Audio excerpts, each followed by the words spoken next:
Hello students, welcome to जीवन classes. आज की इस वीडियो में हम बात करेंगे polytechnic first year all branch common subject physics के बारे में। Applied physics first. आज के इस वीडियो में न्यू सिलेबस के आधार पर सभी टॉपिक्स सरलतापूर्वक किए जा रहे हैं। इस सीरीज में सभी टॉपिक्स को कवर किया जाएगा और न्यू सिलेबस के आधार पर एक एक टॉपिक, एक एक यूनिट को यहाँ पर कवर किया जाएगा। आज हम अप्लाइड फिजिक्स फर्स्ट के इस सीरीज को स्टार्ट कर रहे हैं। सो स्टूडेंट्स, ज़्यादा टाइम न लेते हुए स्टार्ट करते हैं। यूनिट फर्स्ट, मात्रक एवं विमाएं, यूनिट्स एंड डायमेंशंस, जिसका फर्स्ट टॉपिक है भौतिकी का परिचय, इंट्रोडक्शन ऑफ फिजिक्स। अब देखिए, भौतिकी का परिचय अगर हम आपको कराएं तो इसमें आप सबसे पहले ये जानिएगा कि आज से करीब 500 वर्ष पहले मानव जाति का विश्वास था कि उनका जीवन यापन जो है वो स्थिर आकाशीय पिंड पर हो रहा है। जो पृथ्वी है वो स्थिर आकाशीय पिंड है और स्वयं ब्रह्मांड का केंद्र यही पृथ्वी है, ऐसा मानते थे। और सौर परिवार के बाहर की दुनिया सभी के लिए क्या थी? एक रहस्यपूर्ण थी।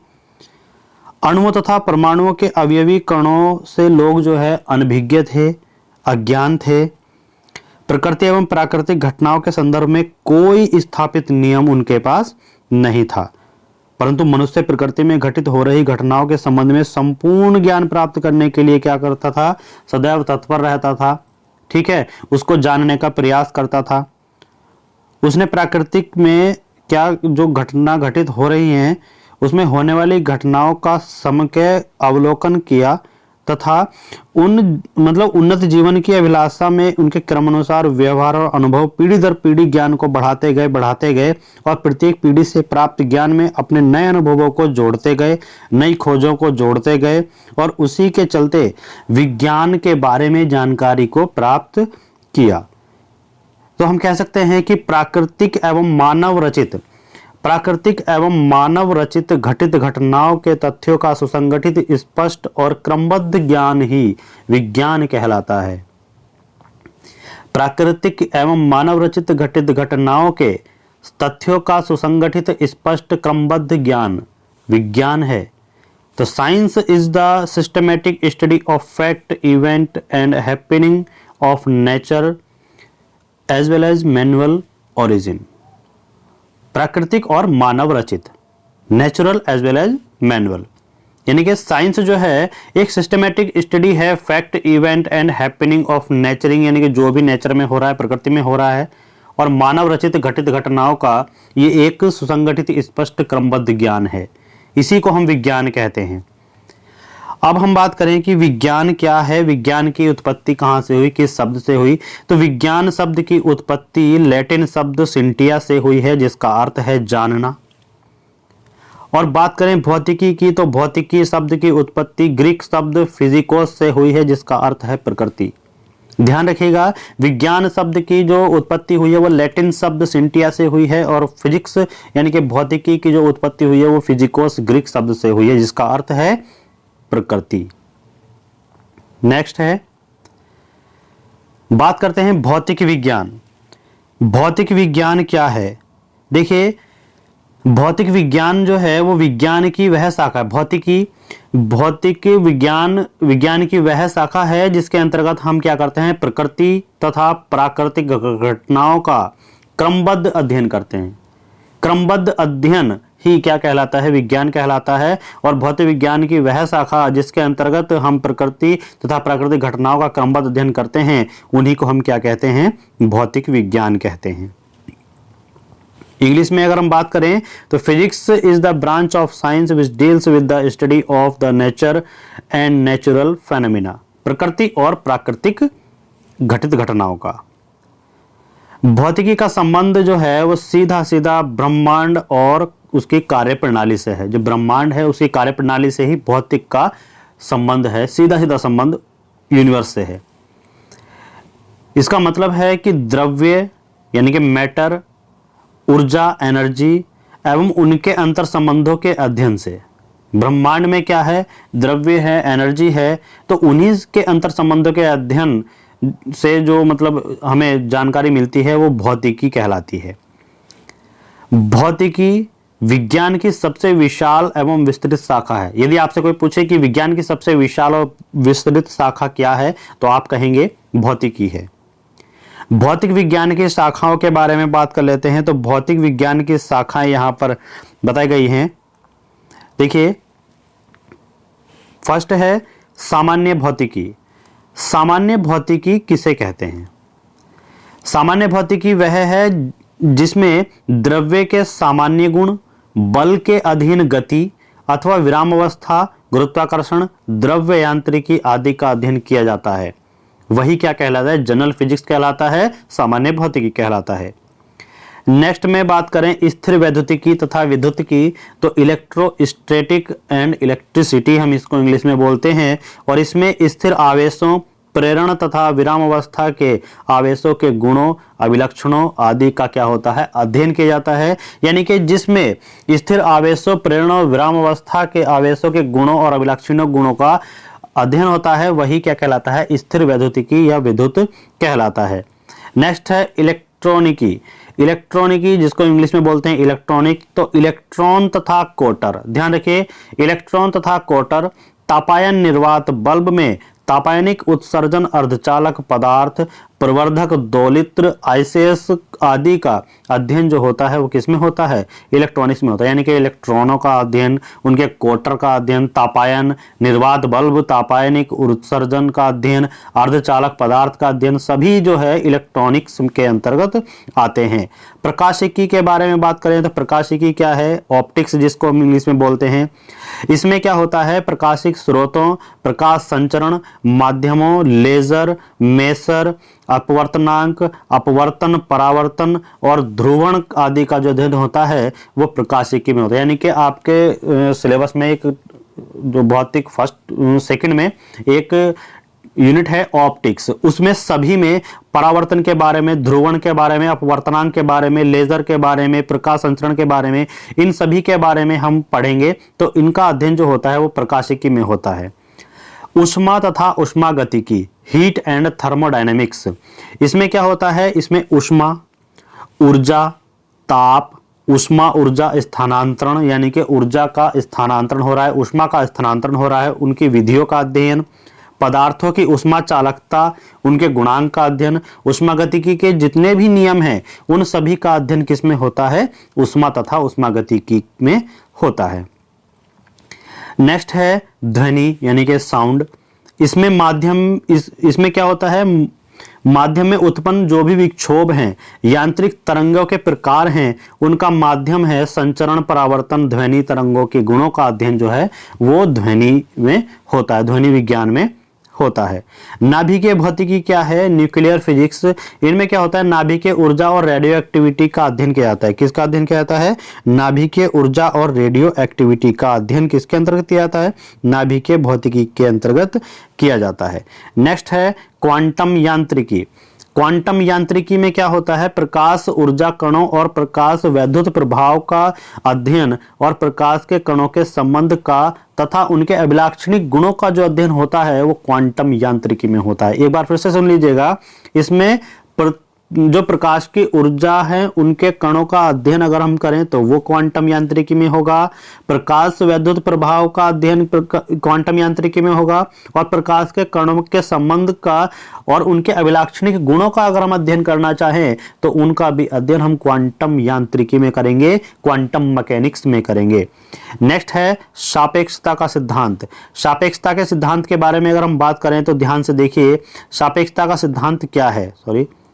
सापेक्षता का सिद्धांत थ्योरी ऑफ रिलेटिविटी, इसमें स्थिर तथा गतिमान वस्तुओं के मध्य संबंध का अध्ययन किया जाता है। यानी कि कोई वस्तु स्थिर है, कोई वस्तु गतिमान है, अगर उन दोनों के बीच संबंध स्थापित करना है तो सापेक्षता का सिद्धांत के अंतर्गत हमें उसका अध्ययन करना होगा। सममिति का सिद्धांत थ्योरी ऑफ सिमेट्री। सममिति का सिद्धांत क्या है? इसमें सूक्ष्मतम स्तर पर अथवा अखिल विस्तारित ब्रह्मांड की स्थितियों का सममितता का सिद्धांत लागू करके प्रकृति अथवा प्राकृतिक घटनाओं आदि का अध्ययन किया जाता है। यानी कि सूक्ष्म स्तर और और बहुत ही ज्यादा विस्तारित स्तर पर जैसे ब्रह्मांड की स्थितियों का सममितता का सिद्धांत लागू किया जाता है और उसके आधार पर प्रकृति और प्राकृतिक घटनाओं का अध्ययन हम कर सकते हैं, सममिति के सिद्धांत के अंतर्गत आता है। नेक्स्ट में बात करते हैं विज्ञान और प्रौद्योगिकी में मापन की आवश्यकता। विज्ञान और प्रौद्योगिकी में मापन की आवश्यकता क्यों है उसके बारे में बात कर लेते हैं। Need of measurement in engineering and science, यानी कि मापन की आवश्यकता विज्ञान और प्रौद्योगिकी में क्यों है उसके बारे में बात कर लेते हैं। तो देखिएगा, सबसे पहले हम एक बात बता दें आपको कि द्रव्य और ऊर्जा, मैटर और एनर्जी का जो संपूर्ण अध्ययन है वो वैज्ञानिक आधार की क्रियाविधि है। क्या है वो? वैज्ञानिक आधार की क्रियाविधि है।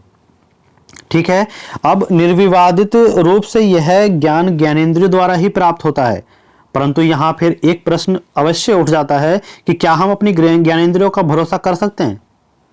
क्या हम अपनी ज्ञानेंद्रियों का भरोसा कर सकते हैं? अर्थात क्या मात्र ज्ञानेंद्रियों द्वारा प्राप्त सूचना शुद्ध हो सकती है? अधिकांश बार यानी कि ज्यादातर यह होता है कि इसका उत्तर होगा नहीं। क्यों? क्योंकि जो उदाहरण हम यहां पर दे रहे हैं वो आपको थोड़ा विचलित कर सकते हैं। देखिए, भ्रम में डाल सकते हैं, ये भ्रमित करने वाले एग्जाम्पल हैं। तो यहां पर आप देखिएगा, एक एग्जाम्पल दिया हुआ है, इसको आप देखिए, इसको कट कर दीजिए ये नहीं है। कौन सा केंद्रीय वृत्त बड़ा है, ये है या ये है? तो देखिए, आकृति को देख के आपको थोड़ा भ्रम होगा कि ये आकृति छोटी लग रही है, ये आकृति बड़ी लग रही है, तो केंद्रीय वृत्त इसका बड़ा होगा, लेकिन ऐसा नहीं है। दोनों का ही, केवल केंद्र में बात हो रही है तो केंद्रीय वृत्त दोनों का ही क्या है? सेम है। नेक्स्ट एग्जाम्पल दिया हुआ है कि कौन सी सरल रेखा बड़ी है? बताइए, कौन सी सरल रेखा बड़ी है? ये बड़ी है या ये बड़ी है? तो आपको ऐसा भ्रम हो रहा होगा कि ये बड़ी है, लेकिन नहीं, देखिए ये दोनों ही बराबर हैं। ठीक है, यानी कि ऐसी भ्रमित स्थिति पैदा हो जाती है जिसको हम ज्ञानेंद्रिय यानी कि देख करके ये नहीं बता सकते, अपने ज्ञानेंद्रियों का प्रयोग करके ये नहीं बता सकते कि इसमें कौन सा मतलब सही है, क्या अंतर है। कुछ स्थितियां ऐसी होती हैं। निम्न सरल रेखाओं का आरोही क्रम में व्यवस्थित कीजिए। आरोही मतलब बढ़ते हुए क्रम में। तो कैसे रखेंगे? इसको रखेंगे, इसको रखेंगे या इसको रखेंगे? देखो, तीनों की ही जो लंबाई है वो सेम है। ठीक है, तीनों की लंबाई क्या है? वो सेम है। तो तीनों की लंबाई सेम होने पर हमें जो है फिर भी ये भ्रम रहता है कि कौन सी लंबाई और किसकी लंबाई जो है वो बड़ी है, लेकिन यहां पर ऐसा नहीं है। इसमें सभी रेखाएं बराबर हैं। क्या हैं? सभी रेखाएं बराबर हैं। तो यहां पर हम कह सकते हैं कि उपरोक्त सभी आकृति दृष्टि भ्रम के उदाहरण हैं। ठीक है, दृष्टि में भ्रम पैदा करते हैं। ये सभी जो हैं बराबर हैं। वो जो केंद्र के बिंदु बताए थे, केंद्र का सर्किल बताया था, वो भी बराबर हैं, रेखाएं भी बराबर हैं। तो ये जो है केवल भ्रम पैदा करते हैं और इन से ही भ्रमित होकर के हमारा माइंड जो है, यानी कि हम ज्ञानेंद्रियों के अनुसार ये नहीं बता सकते कि कौन सी आकृति किसके तुलना में छोटी है और कौन सी आकृति किसकी तुलना में बड़ी है। तो यह स्पष्ट हो जाता है कि जो हमारी ज्ञानेंद्रियां हैं परिस्थितियों के प्रभाव से भ्रमित हो जाती हैं, परिस्थितियों के प्रभाव से भ्रमित हो जाती हैं और एक्यूरेसी का पता नहीं चल पाता है। यानी कि हम अपनी ज्ञानेंद्रियों पर इस तरीके से भरोसा नहीं कर सकते। साथ ही किसी तथ्य को सामान्य वर्णनात्मक और किसी तरीके के बिना अंकों की सहायता से बताना पर्याप्त नहीं माना जा सकता। ठीक है, तो हमें यह जान लेना चाहिए कि जो भौतिकी के अंतर्गत जो है और प्रौद्योगिकी के अंतर्गत, विज्ञान और प्रौद्योगिकी के अंतर्गत जो है मापन बहुत ही ज्यादा जरूरी है। ठीक है, तो यहां पर हमारी ज्ञानेंद्रियां परिस्थितियों से प्रभावित हो जाती हैं। एक्यूरेट रिजल्ट प्राप्त करने के लिए हम मात्र ज्ञानेंद्रियों पर भरोसा नहीं कर सकते, इसलिए मापन जो है वो आवश्यक है। अब भौतिक मापन का जो विज्ञान है, यानी कि भौतिकी जो है वो मापन का ही विज्ञान है। यहीं पर कह दिया गया कि मापन का विज्ञान ही भौतिकी है। Physics is a science of measurement. ठीक है, मापन का विज्ञान ही क्या है? भौतिकी है। अब नेक्स्ट में हम बात कर लेते हैं। नेक्स्ट हमारे पास है भौतिक राशियां। भौतिक राशियां यानी कि फिजिकल क्वांटिटीज।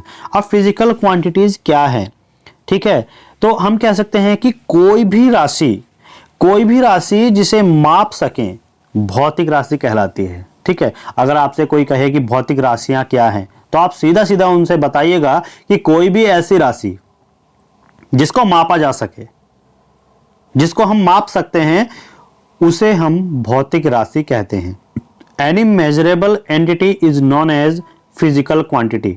जैसे द्रव्यमान, समय, ताप, विस्थापन, वेग, बल, ऐसे बहुत हैं जिनको हम क्या कहते हैं? भौतिक राशियां कहते हैं। भौतिकी के अंतर्गत जिन पदों का अध्ययन किया जाता है, हम कह सकते हैं, ऐसे भी बोल सकते हैं कि भौतिकी के अंतर्गत जो भी पद हैं जिनका अध्ययन किया जाता है उन्हें भौतिक राशियां कहते हैं। ठीक है, उनमें से ही हैं द्रव्यमान, लंबाई, समय, ताप, विस्थापन, वेग, बल, त्वरण, कार्य शक्ति। इस तरीके से जो है सभी भौतिक राशियां हैं। अब भौतिक राशियों के प्रकार की बात करें तो भौतिक राशियां जो है दो प्रकार की होती हैं, एक मूल राशियां और एक व्युत्पन्न राशियां। मूल राशियों को फंडामेंटल क्वांटिटीज बोलते हैं, व्युत्पन्न राशियों को ड्राइव्ड क्वांटिटी बोलते हैं। और मूल राशियां क्या होती हैं उनको आप जान लीजिएगा। स्वेच्छा से चुनी गई वे भौतिक राशियां जिनके सहायता से अन्य भौतिक राशियां व्यक्त की जाती हैं, व्युत्पन्न की जाती हैं, वो मूल राशियां कहलाती हैं। वह राशियां जिनके सहायता से अन्य भौतिक राशियां व्युत्पन्न की जा सकती हैं, वे क्या कहलाती हैं? मूल राशियां कहलाती हैं। और मूल राशियां कौन कौन सी होती हैं? जैसे लंबाई, द्रव्यमान, समय इत्यादि। नेक्स्ट है व्युत्पन्न राशियां, ड्राइव्ड क्वांटिटी जिसको बोलते हैं। तो वे राशियां जो मूल राशियों की सहायता से व्यक्त की जाती हैं, यानी कि मूल राशियां जिनको उत्पन्न करती हैं वही हैं व्युत्पन्न राशियां, और वे कहलाती हैं क्षेत्र, वेग और घनत्व आदि इत्यादि। ये सभी जो है ड्राइव क्वांटिटी व्युत्पन्न राशियां कहलाती हैं। नेक्स्ट में बात कर लेते हैं मापन। अब मापन जो है ये क्या है? मापन के बारे में अगर हम बात करें तो ध्यान से देखिएगा, किसी भौतिक राशि के परिमाण को अंकों में व्यक्त करना मापन है। कोई भौतिक राशि है, उसका कुछ रिजल्ट निकला, परिमाण निकला, ठीक है, सॉरी परिमाण, इसको मैग्नीट्यूड बोलते हैं, उसका कुछ वैल्यू होगी। जो भी भौतिक राशि है उसकी कुछ वैल्यू होगी, तो उसको अगर हम अंकों में व्यक्त कर दें तो वो क्या है? मापन है। जैसे कोई लंबाई है, अभी तो हम कह रहे हैं लंबाई है, तो ये क्या है? ये भौतिक राशि है। लेकिन लंबाई कितनी है उसे अंकों में व्यक्त कर दें तो लंबाई कितनी है? 3 मीटर है, 4 मीटर है, 10 किलोमीटर है। उसको हमने क्या कर दिया? अंकों में व्यक्त कर दिया। तो यही क्या है? यही मापन है। तो मापन एक तुलनात्मक विधि है। क्या है? मापन एक तुलनात्मक विधि है। Measurement is a process of comparison. अब बात कर लेते हैं यूनिट, जिसको हम बोलते हैं इंग्लिश में यूनिट और हिंदी में बोलते हैं मात्रक। अब मात्रक की अगर बात करें तो जिस भौतिक राशि को मापना हो, ठीक है, जिस भौतिक राशि को मापना होता है उस राशि के एक निश्चित परिमाण को हम मानक मान लेते हैं। यानी कि हमने क्या किया? मानक मान लिया और जिसे एक नाम दे देते हैं, जो मानक उस राशि का क्या कहलाता है? मात्रक कहलाता है। तो हम क्या कह सकते हैं? किसी राशि का मात्रक एक स्वेच्छापूर्वक निश्चित की गई उसी प्रकृति की एक राशि है जिससे पदों में उसी प्रकृति की अन्य राशियों का मान व्यक्त किया जाता है। ठीक है, यही क्या कहलाता है? किसी भौतिक राशि का मात्रक कहलाता है। अब मात्रक भी दो प्रकार के होते हैं। कौन कौन से? मूल मात्रक और व्युत्पन्न मात्रक। मूल मात्रक को बोलेंगे फंडामेंटल यूनिट्स और व्युत्पन्न मात्रक को बोलेंगे ड्राइव यूनिट्स। मूल मात्रक की बात करें तो वे मात्रक जो अन्य किसी मात्रक पर निर्भर नहीं करते हैं मूल मात्रक कहलाते हैं, जैसे मीटर, किलोग्राम, सेकंड इत्यादि। प्रकृति के सभी राशियों की माप को मूल्यतः पारस्परिक रूप से स्वतंत्र 7 राशियों के पदों में व्यक्त किया जाता है। इसको हम आगे देखेंगे। नेक्स्ट है व्युत्पन्न मात्रक, जिसको हम ड्राइव्ड यूनिट कहते हैं। अब ड्राइव्ड यूनिट क्या है? यानी कि वे मात्रक जो मूल मात्रकों के पदों से प्राप्त किए जाते हैं। यानी कि मूल मात्रक किसी पर निर्भर नहीं करते, लेकिन जो मूल मात्रकों से प्राप्त हो वही व्युत्पन्न राशियां हैं, सॉरी व्युत्पन्न मात्रक हैं, ड्राइव यूनिट्स। तो वे मात्रक जो मूल मात्रकों के पदों से प्राप्त किए जाते हैं व्युत्पन्न मात्रक कहलाते हैं। जैसे वेग का मात्रक मीटर पर सेकंड, मीटर और सेकंड से, ठीक है, यानी कि मीटर और सेकंड जो है ये दोनों मीटर सेकंड अलग अलग हैं, मूल मात्रक हैं, लेकिन इन दोनों के कॉम्बिनेशन से क्या बना? वेग का मात्रक मीटर पर सेकंड बना। इसी तरीके से बल का मात्रक किलोग्राम मीटर सेकंड स्क्वायर, इसमें किलोग्राम मीटर और सेकंड के कॉम्बिनेशन से बल का मात्रक बना। तो बल कैसा है? व्युत्पन्न है। और किलोग्राम कैसा है? मूल है। मीटर मूल है, सेकंड मूल है। और किलोग्राम मीटर पर सेकंड स्क्वायर को ही हम क्या बोलते हैं, न्यूटन बोलते हैं। ध्यान रखिएगा, इसको ध्यान रखिएगा, न्यूटन इसी को बोलते हैं किलोग्राम मीटर पर सेकंड स्क्वायर। आयतन का मात्रक मीटर क्यूब, ये 3 बार मीटर इंटू मीटर करने के बाद यानी कि मीटर के कॉम्बिनेशन से आयतन का मात्रक बनता है। तो ये भी क्या है, व्युत्पन्न मात्रक है। क्लियर? चलिए नेक्स्ट, मापन का सिद्धांत, प्रिंसिपल ऑफ मेजरमेंट। अब मापन के सिद्धांत की बात करें तो इसमें पहले थोड़ा सा देख लीजिएगा कि मापी जाने वाली राशि की उसके मात्रक से तुलना करने को ही क्या कहते हैं, मापन कहते हैं। सबसे पहले तो ये जान लीजिएगा, मापी जाने वाली राशि की उसके मात्रक के साथ अगर हम तुलना करें तो उसी को क्या कहेंगे, हम मापन कहते हैं। तुलना करने को ही मापन कहते हैं। कोई हमारे पास राशि है, उसके मात्रक के साथ उसकी तुलना कर दी जाए तो वो मापन हो गया। क्लियर? इसके बाद मापी जाने वाली राशि चुने गए मानक से कितने गुना बड़ी है या कितने गुना छोटी है, यही मापन का सिद्धांत है। यही क्या है, प्रिंसिपल ऑफ मेजरमेंट। अगर आपसे कोई कहे कि मापन का सिद्धांत क्या है, तो जो राशि मापी जा रही है और उसके लिए जो हमने मानक चुना हुआ है वो उससे कितने गुना बड़ी है और कितने गुना छोटी है, यानी कि कितनी अधिक है और कितनी कम है, वही क्या कहलाता है, मापन का सिद्धांत कहलाता है। कुछ नोट पॉइंट हैं, इनको आप ध्यान से देख लीजिएगा। मात्रक, जिसको हम यूनिट बोलते हैं, इसको प्रदर्शित करते हैं यू से, जिसमें वह राशि मापी जानी है, यह मात्रक होता है। संख्यात्मक मान क्या होता है, न्यूमेरिकल वैल्यू बोलते हैं इसको, एन से, स्मॉल एन से प्रदर्शित करते हैं, और यह मापी जाने वाली भौतिक राशि की के क्या है, परिमाण को दर्शाता है, यानी कि उसकी मैग्नीट्यूड को दर्शाता है। अतः हम कह सकते हैं कि यदि x कोई भौतिक राशि है जिसका संख्यात्मक मान n है तथा संगत मात्रक क्या है, u है, तो हम उसको ऐसे लिखेंगे, यानी कि ये x जो है वो भौतिक राशि का संख्यात्मक मान n है और उसका जो संगत मात्रक है वो क्या है, u है। आगे आपको बताएंगे। किसी भौतिक राशि का संख्यात्मक मान उसके मात्रक के व्युत्क्रमानुपाती होता है। ये याद रखिएगा, ये पॉइंट आता है कि किसी राशि का जो संख्यात्मक मान होता है वो उसके मात्रक के क्या होता है, व्युत्क्रमानुपाती होता है। किसी भौतिक राशि का संख्यात्मक मान एवं उसके संगत मात्रक का गुणनफल सदैव नियत रहता है। ये नोट पॉइंट है, इनको जरा याद रखिएगा,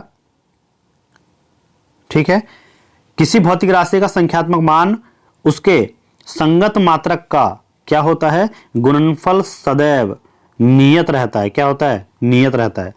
अब कैसे, यदि किसी भौतिक राशि x के संख्यात्मक मान दो अलग अलग मात्रकों u1 और u2 में क्रमशः n1 n2 हो, तो उनको क्या करेंगे, जो भौतिक राशि है उनके मात्रक भले ही अलग अलग हो गए हों, उनके संख्यात्मक मान भले ही अलग अलग हो गए हों, लेकिन वो एक दूसरे के बराबर ही रहेंगे।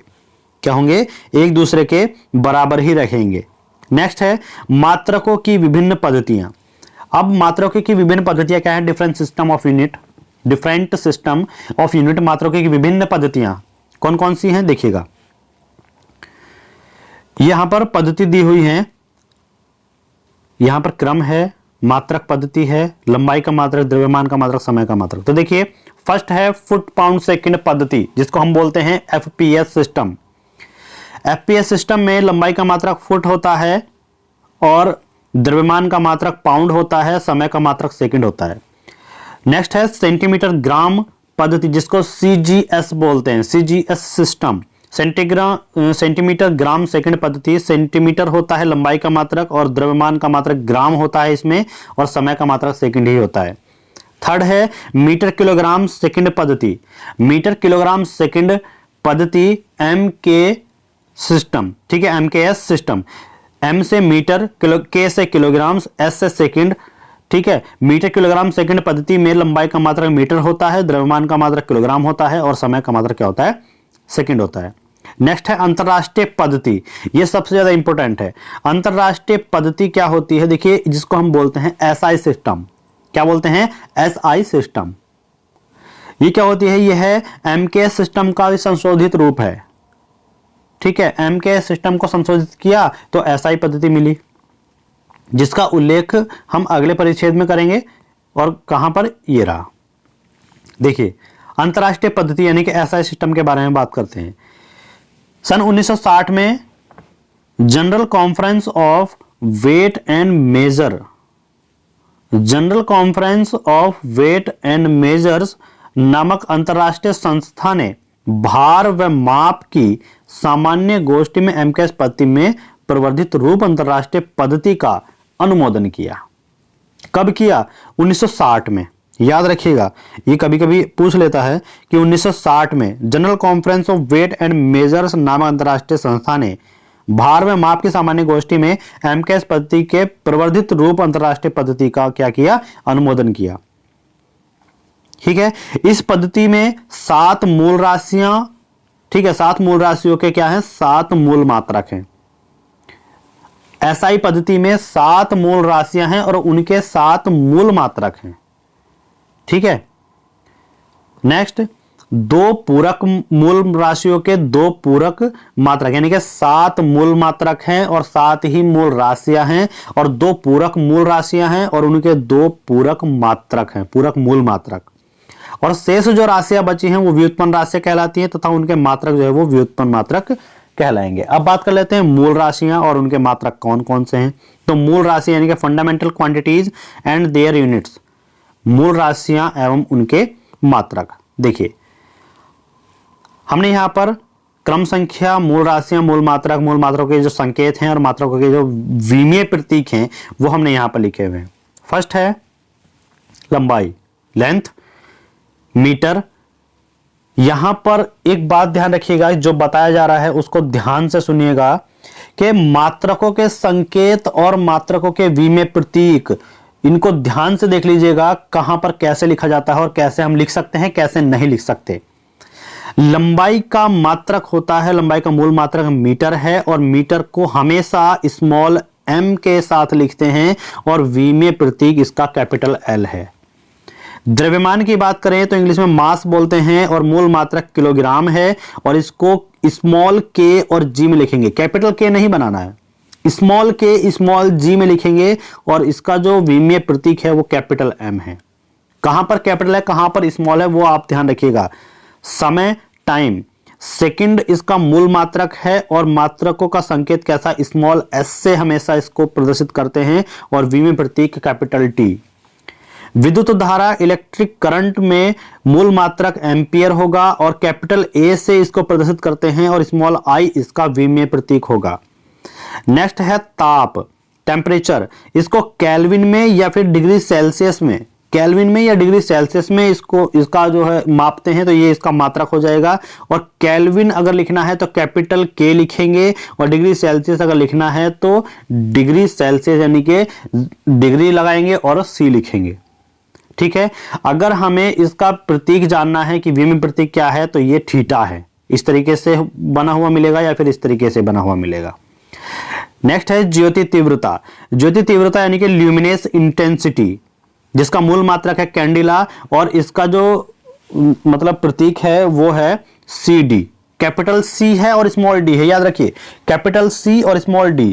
और विमीय प्रतीक क्या है? कैपिटल I, कैंडिला का। पदार्थ की मात्रा, अमाउंट ऑफ सब्सटेंस, इसका क्या है? मूल मात्रक मोल है और मोल को हम कैसे लिखते हैं? Small m, small o, small l, मोल इस तरीके से लिख देंगे और इसका विमीय प्रतीक स्मॉल n होता है। अब बात कर लेते हैं जो हमने बताया था कि 2 पूरक राशियां हैं और उनके 2 पूरक मात्रक हैं। तो वे कौन कौन से पूरक राशियां, यानी कि पूरक मूल राशियां एवं उनके मात्रक, supplementary fundamental quantities and their units. First है समतलीय कोण, जिसको प्लेन एंगल बोलते हैं और रेडियन में इसको नापते हैं और रेडियन को लिखते हैं RAD, स्मॉल में लिखा जाएगा ध्यान से, और इसकी कोई भी विमा नहीं होती है। घन कोण, सॉलिड एंगल, इसको स्टेरेडियन में नापते हैं, इसका मात्रक स्टेरेडियन हो जाएगा, इसको स्मॉल s R से लिखते हैं और ये भी विमाहीन है। तो एक बात याद आप रखिए कि पूरक मूल राशियां, ऐसा सिस्टम के पूरक मूल राशियों के जो पूरक मात्रक हैं उनकी विमा नहीं होती है, कोई विमा नहीं होती है, वे दोनों क्या होते हैं? विमाहीन होते हैं और संख्या में कितने होते हैं? 2। नेक्स्ट है मात्रकों को व्यक्त करते समय सावधानियां क्या क्या रखनी चाहिए, क्या क्या हमें ध्यान रखना चाहिए, उसके बारे में देख लेते हैं। आइए, द्रव्यमान का मात्रक, द्रव्यमान का मात्रक हम क्या बोलते हैं? हम बोलते हैं G, स्मॉल जी हम बोलेंगे, लेकिन ये अगर हम लिखेंगे तो ये सही होगा, ये लिखना गलत होगा। कभी कभी हम क्या करते हैं कि जी एम लिख देते हैं, जी एम गलत हो जाएगा। जैसे 250 ग्राम, ये सही होगा, लेकिन अगर हम एम लगा दे तो यही गलत हो जाएगा।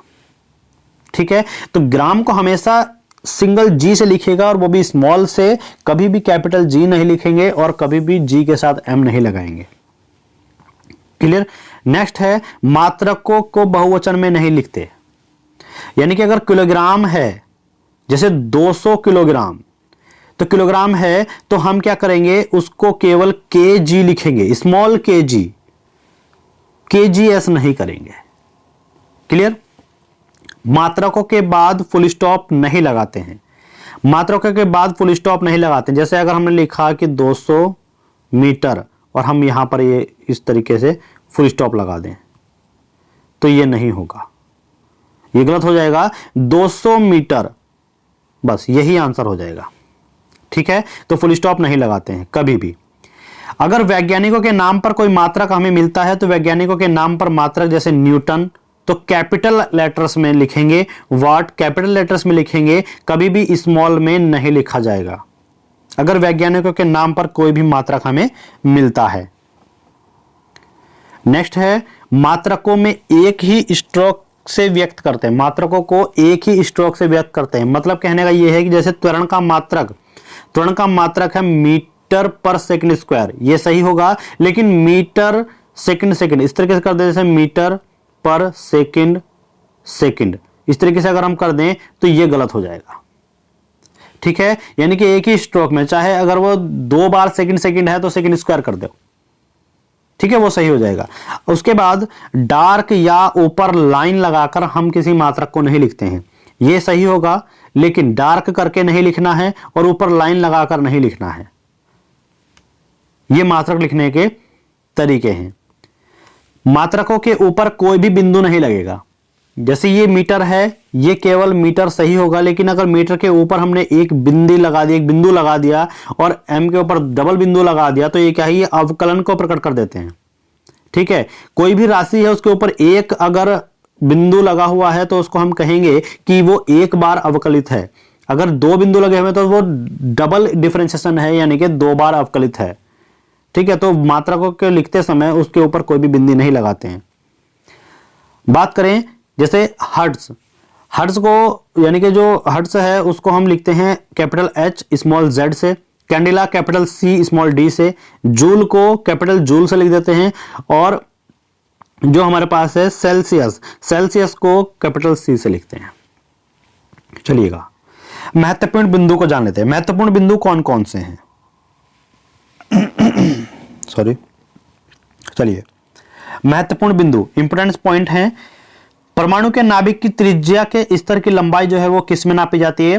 फर्मी में नापी जाती है, और इसका प्रतीक होता है स्मॉल FM। स्मॉल और कैपिटल का आप याद रखिएगा, आप इसमें सक्सेस पा जाएंगे।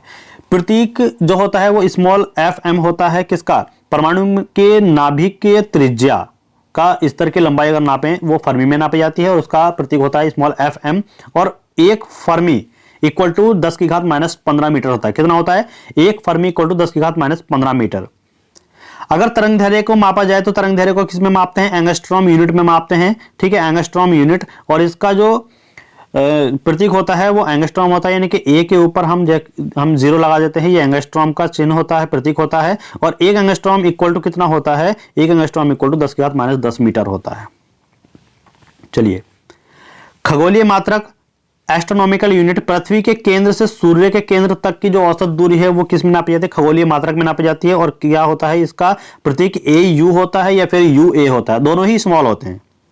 AU लिख सकते हैं या UA लिख सकते हैं, दोनों ही स्मॉल होते हैं। और 1 एस्ट्रोनॉमिकल यूनिट क्या होता है? 1.496 इंटू 10⁻11 मीटर होती है। कितनी होती है? 1.496 इंटू 10⁻11 मीटर। और इसका वास्तविक मान क्या होता है? देखिए, वास्तविक मान ये है 1495978700700 मीटर। ठीक है, ये इसका वास्तविक मान होता है। प्रकाश वर्ष, लाइट ईयर क्या है? निर्वात में प्रकाश द्वारा एक वर्ष में चली गई दूरी क्या कहलाती है? प्रकाश वर्ष कहलाती है। और इसको हम जो है स्मॉल ly से लिखते हैं, इसका प्रतीक है। तो एक लाइट ईयर इक्वल टू कितना होता है? 9.63 इंटू 10⁻⁻15 9.463 इंटू 10⁻15 मीटर होता है। बात करते हैं पैरालैक्टिक सेकंड। पैरालैक्टिक सेकंड क्या है? दूरी अथवा लंबाई मापने का सबसे बड़ा मात्रक। ध्यान रखिए, दूरी अथवा लंबाई मापने का सबसे बड़ा मात्रक अगर आपसे पूछे तो क्या है? पैरालैक्टिक सेकंड। और इसको क्या कहते हैं? PAR और सेकंड, यानी कि PAR यानी कि पार और सेकंड से। ठीक है, तो एक पैरालैक्टिक सेकंड क्या होता है?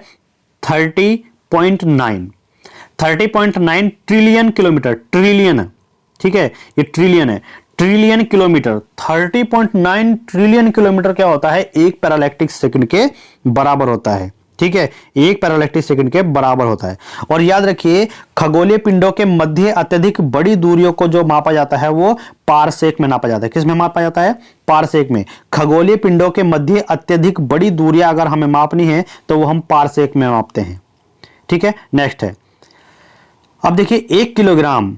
1 किलोग्राम जो होता है वो कार्बन 12 के 5.0188 इंटू 10⁻25 परमाणु के द्रव्यमान के बराबर होता है।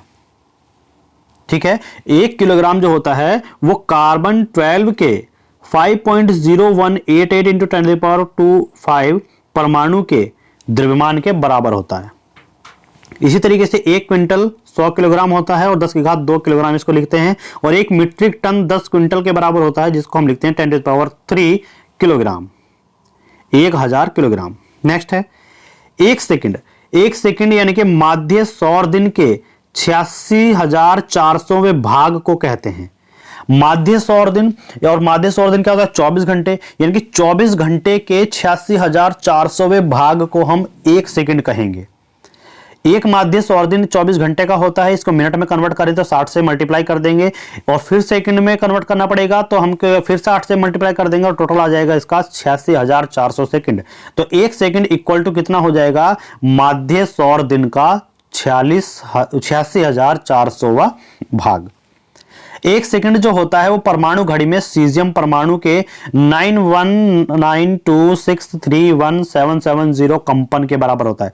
यानी कि 1 सेकंड में परमाणु घड़ी में जो सीजियम का परमाणु होता है, ठीक है, सीजियम का परमाणु होता है वो 91929631 जो ये संख्या दी हुई है इतनी बार कंपन कर लेता है 1 सेकंड के अंदर अंदर। सोलर दिन, एक सोलर दिन जो होता है वह पृथ्वी का अपने अक्ष पर एक पूर्ण घूर्णन का समय होता है, जो सदैव घटता बढ़ता रहता है, ये फिक्स नहीं रहता। तो एक सोलर वर्ष जो होता है वो औसत 365.25 सोलर दिन होता है, और एक सोलर दिन जो है वो एक सोलर वर्ष का 365.25 भाग होता है। ठीक है, चलिए नेक्स्ट, एक चंद्रमा। एक चंद्रमा जो होता है वो 27.3, ठीक है, 27.3 दिन का होता है। और एक कैलेंडर माह को अगर हम बात करें तो 30 या 31 दिन का माना जाता है, 30 या 31 दिन। वर्ष की बात करें तो पृथ्वी सूर्य के चारों ओर जितने समय में एक चक्कर पूर्ण कर लेती है उसे क्या कहते हैं? एक वर्ष कहते हैं। और इसमें 365 दिन होते हैं। अगर लीप ईयर की बात करें तो लीप ईयर में 366 दिन होते हैं, एक दिन लीप ईयर में जोड़ दिया जाता है। नेक्स्ट में देखिएगा दशक। लीप ईयर की अगर बात करें, लीप ईयर में जो फरवरी जो 29 की होती है वही लीप ईयर होता है। बेसिकली 28 की मानी जाती है, लेकिन लीप ईयर में 29 की हो जाती है, तो इसी को हम क्या कहते हैं? 366 दिन कर देते हैं, एक दिन जोड़ देते हैं, लीप ईयर कहलाता है। एक दशक 10 वर्ष का होता है, और एक शताब्दी कितनी होती है? 100 की होती है। दशक को 10 वर्ष और शताब्दी जो होती है वो 100 वर्षों की होती है। ठीक है, 100 वर्ष एक शताब्दी। अब बात करते हैं टेम्परेचर। टेम्परेचर को डिग्री सेल्सियस में मापते हैं, और डिग्री सेल्सियस से अगर डिग्री फ़ारेनहाइट में कन्वर्ट करना हो तो ये फॉर्मूला लगाएंगे, C/F equal to F minus 32/9। Degree Celsius से अगर केल्विन में कन्वर्ट करना हो टेम्परेचर को तो क्या करेंगे? C/5 equal to K minus 273/5। Next में अगर हमें करना हो डिग्री सेल्सियस से र्यूमर, डिग्री सेल्सियस से र्यूमर में कन्वर्ट करना हो तो हम क्या करेंगे? C/5 इक्वल टू R/4 करेंगे, यानी र्यूमर अपॉन 4 कर देंगे। इसी तरीके से अगर हम बात करें कि डिग्री सेल्सियस से किसमें? रैनकाइन, डिग्री सेल्सियस से रैनकाइन में अगर हमें कन्वर्ट करना हो तो C/5 इक्वल टू Ra-492/9 इसको हम कर देंगे। ठीक है, तो ये फॉर्मूले आपने देखे। तो हम यहां पर बात करने वाले हैं कि जो कंप्लीट फॉर्मूला होता है ये सभी के बराबर होते हैं, C/5 के बराबर होंगे। किसके बराबर होंगे? C/5 के बराबर होंगे। यानी कि हम लिख सकते हैं ये जो फॉर्मूला है ये कंप्लीट फॉर्मूला है, यानी कि किसी को भी अगर हमें बदलना है तो इस फॉर्मूला का आप याद रखिएगा और आपस में इंटरचेंज कर सकते हैं। नेक्स्ट है ज्योति तीव्रता का मात्रक जो है वो कैंडिला होता है और कैंडिला का प्रतीक होता है कैपिटल C और D, और 1 कैंडिला इक्वल टू होता है 1.01325 इंटू 10⁵ और न्यूटन पर मीटर स्क्वायर में होता है। और न्यूटन पर मीटर स्क्वायर में इसका मात्रक यानी कि 1 कैंडिला का मात्रक जो है 1 कैंडिला की वैल्यू 1.01325 इंटू 10⁵ न्यूटन पर मीटर स्क्वायर के बराबर होती है। और अगर बात करें पास्कल में तो पास्कल में 101,325 पास्कल होती है। कितनी होती है? 101,325 पास्कल, याद रखिए। अब बात करते हैं कि भौतिक राशियों की विमाएं एवं विमीय सूत्र। भौतिक राशियों की विमाएं और विमीय सूत्र के बारे में अगर हम बात करें तो यहां पर डायमेंशंस एंड डायमेंशनल फॉर्मूले और फिजिकल क्वांटिटीज की बात होगी। तो विमीय सूत्र यानी कि जो विमीय प्रतीक हैं, देखिएगा यहां पर विमीय प्रतीक या डायमेंशनल सिस्टम सिंबल, विमीय प्रतीक डायमेंशनल सिंबल जो है, देखिए द्रव्यमान का विमीय प्रतीक हमने बताया था कैपिटल M होता है, समय का कैपिटल T होता है, लंबाई का L होता है, ताप का थीटा होता है, विद्युत धारा का कैपिटल A होता है, ज्योति तीव्रता का I होता है, पदार्थ की मात्रा का स्मॉल n होता है। लेकिन याद रखिए कोई भी अगर हम विमीय प्रतीक लिखेंगे तो उसको कैपिटल ब्रैकेट में लिखेंगे, कैपिटल ब्रैकेट में करके लिखेंगे। ठीक है, इसका आप ध्यान रखिएगा। सो स्टूडेंट्स आज की वीडियो में इतना ही। हम बात करेंगे नेक्स्ट वीडियो में भौतिक राशियों की विमाएं किस तरीके से निकाली जाती हैं, उनके फॉर्मूले से किस तरीके से विमा निकाली जाती है, हम उनकी बात करेंगे नेक्स्ट वीडियो में। Thanks for watching.